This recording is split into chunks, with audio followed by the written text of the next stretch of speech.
भजन संहिता 25 उसकी 14 को लिख लो। यहोवा के भेद को वही जानते हैं जो उससे डरते हैं। वे अपने वाचा उन पर प्रकट करेगा। वे अपनी वाचा उनके ऊपर क्या करेगा? प्रकट करेगा। अपने वचनों को परमेश्वर उन पर प्रकट करेगा। यहोवा के भेद को वही जानते हैं जो उससे डरते हैं। एक बंदा यहोवा से डरता ही नहीं है, ना वो वचन को फॉलो करता है, ना अपनी चर्च को फॉलो करता है, ना चर्च के वचन को फॉलो करता है। क्या परमेश्वर अपने भेद उसके ऊपर प्रकट करेगा कभी? बताओ मुझे, क्या परमेश्वर उससे कभी बात करेगा? कभी बात नहीं करेगा। परमेश्वर अन्य आज्ञाकारी लोगों से बात करेगा, इसलिए करेगा कि तू ये पाप छोड़ दे। ये बात नहीं करेगा कि मैं तेनू दान देने जा रहा हूं, वरदान देने जा रहा है। ये परमेश्वर कभी बात नहीं करेगा कि या मैं तेनू तरक्की देने जा रहा है। प्रभु ये बात करेगा पाप को छोड़ दे। परमेश्वर के भेदों को आप कैसे समझ सकते हैं? भय रखकर।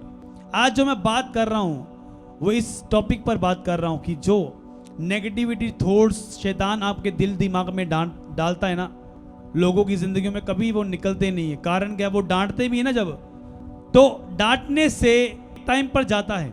मान लो कि आप किसी व्यक्ति को गंदे ख्याल आ रहे हैं, उसने डांटा कि यीशु के नाम में मैं डांटता हूं, और वो चले गए, क्या वो दोबारा नहीं आएंगे फिर? अगर कि नशा करने का किसी को ख्याल आ रहा है, एक बार आपने डांट दिया, वो दोबारा नहीं आएगा। जब तक आपने, मान लो आपने डांट दिया उस ख्याल को, वो ख्याल चला गया। अब यहां पर जगह खाली हो गई है, ये जगह खाली है। अब ये ख्याल चला गया, ये जगह खाली है। इस पर अब कोई जगह पर कुछ चीज भरनी पड़ेगी। अगर आप भरोगे नहीं, वजह में लिखा है दुष्ट आत्मा जाती है और फिर वो जब देखती है कि कोई स्थान नहीं है, वो उसी घर में आती है और 7 दुष्ट आत्मा लेकर उस व्यक्ति में वास करती है, और उस व्यक्ति की हालत पहले से भी अधिक बदतर हो जाती है। जब आपने कोई विचार को डांट दिया कि ये मेरा हिस्सा नहीं है, मैं कभी कर्जे में नहीं जाऊंगा, मैं कभी नीचे नहीं जाऊंगा, शैतान मुझ पर कभी अधिकार नहीं कर सकता, आप क्या करेंगे? आप परमेश्वर के वचन को उस विचार की जगह पर रखेंगे और वो उस वचन के ऊपर आप मनन करेंगे। कितनों के दिमाग में थॉट्स आते हैं। बहुत सारे ऐसे लोग हैं जो लड़ते रहते हैं, मैंने गंदे विचार आते हैं, मुझे व्यभिचार के विचार आते हैं। कितना डांटते हैं। एक बंदा मैरिज हो गई होगी उसकी, फिर भी गंदे विचार आ रहे हैं। क्यों आ रहे हैं भाई? तुमने खाली जगह भरी नहीं है वहां। तुमने दारू छोड़ दी है, फिर भी दारू के विचार क्यों आ रहे हैं? फिर भी जब कोई बोलता चला यार कदी कदी ला लो, तो बोलते चल यार इन्हें जंगल ला ही लेना विचार जड़े आ रहे। अगर तुमने अपने अंदर दिमाग में परमेश्वर का वचन भर लिया है, रिप्लेस किया है, रिप्लेस करना पड़ता है। मतलब रिप्लेस मतलब होता है जैसे ये बोतल है ना, ये गंदे विचार हैं और इसको उठा दिया आपने डांट के और ये चला गया विचार। अब ये जगह खाली है, आप फिर बोलो प्रेयर हुई सी मेरी, चले गए विचार, लेकिन फिर भी आ रहे हैं अभी तक, क्योंकि वो जगह खाली है। शैतान क्या कर रहा है? खाली जगह देख रहा है, घूम रहा है, वो विचार घूम रहा है। फिर बोला हले कुछ भी नहीं इन्हें पर्याप्त। वो क्या कर रहा है? वो विचार फिर आ गए, फिर तुमने डांटे, फिर चले गए, फिर खाली जगह वहां पर फिर आ गए। वो दारू दे ख्याल, व्यभिचार दे ख्याल, कर्जे दे ख्याल, गरीबी दे ख्याल, मरण दे ख्याल, है ना, वो जाते और आते हैं। लेकिन जैसे ही तुमने डांटा एक बार, वो चले गए। और उसके बाद क्या किया तुमने? परमेश्वर के वचन को पढ़ना शुरू किया कि इस ख्याल के साथ मिलता जुलता वचन कौन सा है, और वो क्या किया? तुमने वो वचन लेकर उसकी जगह पर वो ख्याल के ऊपर वो वचन रख दिया।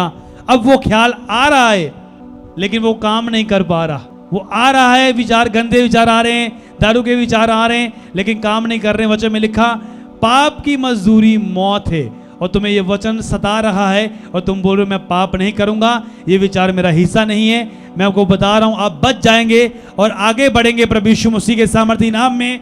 मैं आपको परमानेंट बता रहा हूं। देखो वचन कितना जरूरी है। आज वचन लोगों के अंदर नहीं है। किस तरह से वो शैतान के इन्फ्लुएंस में चल रहे हैं, किस तरह से वो चर्च से दूर रहते हैं, किस तरह से वो कभी कभार चर्च में आते हैं, कभी कभार मीटिंग, बड़ी मीटिंग में आते हैं। तो कितना जरूरी है परमेश्वर के वचन को सुनना। अगर ये कितने ही ऐसे लोग हैं जो चर्चिस के साथ जुड़े हुए हैं लेकिन उनकी जिंदगियों से वो चीजें गई नहीं।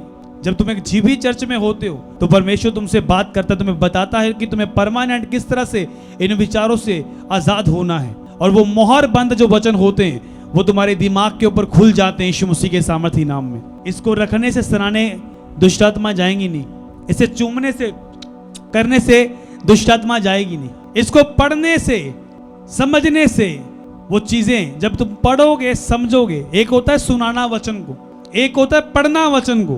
कितने समझने? कोई कहते मैं सुनाने लिए नहीं, मैं तो अपने लिए पढ़ना है वचन। अपने लिए पढ़ता है कोई, कोई सुनाने के लिए पढ़ता है। दोनों ठीक है, लेकिन जो इसे कार्य में लेके आता है वो बड़ा व्यक्ति है प्रभु यीशु मसीह के सामर्थी नाम में। खोलो 2 तीमुथियुस 2:15। अपने आप को परमेश्वर का ग्रहण योग्य और ऐसा काम करने वाला ठहराने का प्रयत्न कर जो लज्जित होने ना पाए और जो सत्य के वचन को ठीक ठीक से काम में लाता हो। इसको समझना आपके लिए थोड़ा मुश्किल हो सकता है क्योंकि आप वचन को नहीं पढ़ते, लेकिन मैं आपको समझाने के लिए इसलिए बैठा हूं यहाँ पर, प्रभु ने मुझे खड़ा किया है। अपने आप को परमेश्वर का ग्रहण योग्य और ऐसा काम करने वाला ठहराने का प्रयत्न कर। अपने आप को कौन? मतलब मैं जब बोल रहा हूं तो मेरे लिए, जब तुम पढ़ोगे ना ये वचन तो तुम्हारे लिए होगा। अपने आप को मतलब मैं, जब तुम पढ़ रहे हो मतलब तुम हो। अब कहता अपने आप नू परमेश्वर दा ग्रहण योग्य करने वाला बंदा बना, कि अपने आप नू इदां दा बनाना कि रब सानू स्वीकार करे, कि रब सानू की करे, अपने आप को परमेश्वर का स्वीकार करने वाला ऐसा बना। आगे लिखा ऐसा काम करने वाला ठहराने का प्रयत्न कर जो लज्जित होने ना पाए। लज्जित होता है शर्मिंदगी, कि तू शर्मिंदा ना होने पाए, इसलिए अपने आप को इदां दा बना कि परमेश्वर तेनू ग्रहण करे। यीशु मसीह के सामर्थी नाम में अगर आमीन ऊंचा लंबा है।